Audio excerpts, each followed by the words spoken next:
Hello, ladies and gentlemen. Today we are going to talk about the seventh grade standard for number sense that's labeled 1b. So seventh grade number sense 1b. This asks students to be familiar with the additive inverse.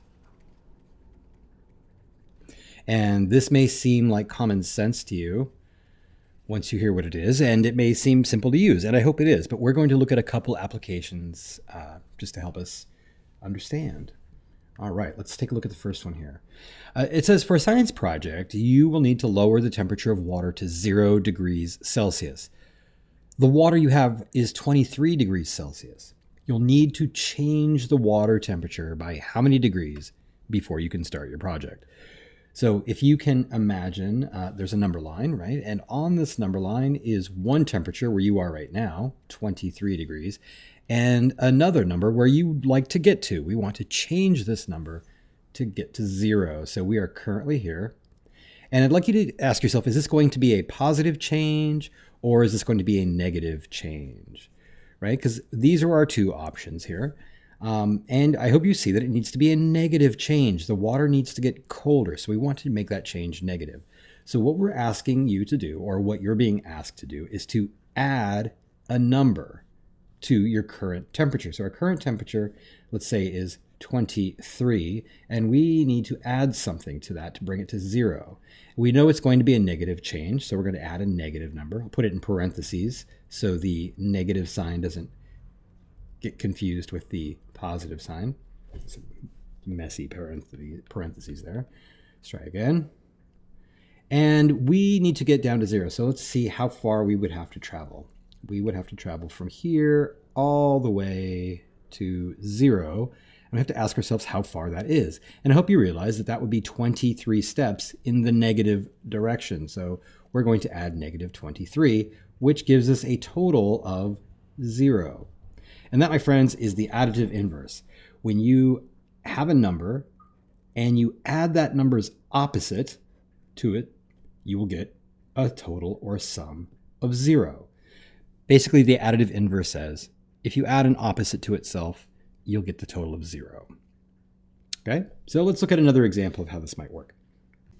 So here's an example that involves a card game. We call it the integer game. And people draw cards and they total the numbers or the integers that they have on their cards. So in this case, the player has a -7 and an 8, which gives him a total of +1.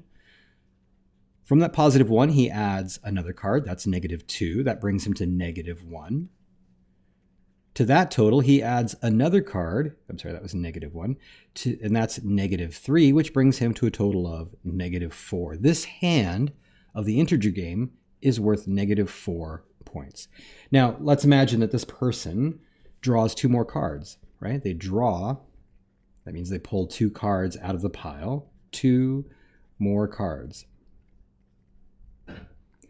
And shockingly, their total doesn't change. It stays the same. That's supposed to be an L there. The same. How is that possible? Well, let's consider what numbers may have been added to -4. Imagine that he drew another 8. That would increase his hand from -4 to +4. We know that his hand stays the same, so the second card must be what? -8. Right? These 2 cards have a total of 0. So it's as if he added 0 points to his hand. You might also imagine another situation. Well, what if it was she? What if she added or drew a -4 card?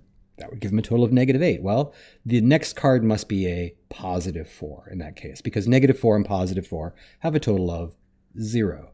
So these are examples of the additive inverse not changing the total. Now, in fact, someone might say that we could represent the situation by saying this. The first card could be any number, and the second card would simply be the opposite of that number. And this situation will always have a total of 0. Right? And it will also account for any possible combination of cards. It could be -1 and +1. It could be -2 and +2. So using an n and -n would catch all the situations. All right, let's take a look at one more example where this is often used in math. If you're simply solving an equation that involves addition, right? So let's say we have -3 plus x equals 98. Now, this is a simple example. You might even be able to solve this in your head just by looking at it. That's a little sloppy. Let me try and clean that up a little bit. Right, so what we're going to do is try and isolate the x so we can find out what x equals. We want to know the value of that unknown number. So what we're going to do is isolate it by getting rid of this -3. This has to go. So what we're going to do is add the opposite. Let's add a 3 to this side.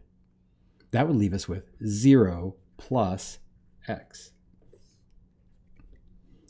And of course, 0 plus x is the identity property of addition. That would just equal x. Adding 0 to any number does not change that number, so it leaves us with x. Now, to keep this balanced, we need to add 3 to the other side also. So 98 plus 3 equals 101, right? So if 0 plus x equals 101, x must equal 101. We use the additive inverse to eliminate numbers from one side of an equation. Okay, that's it, the additive inverse.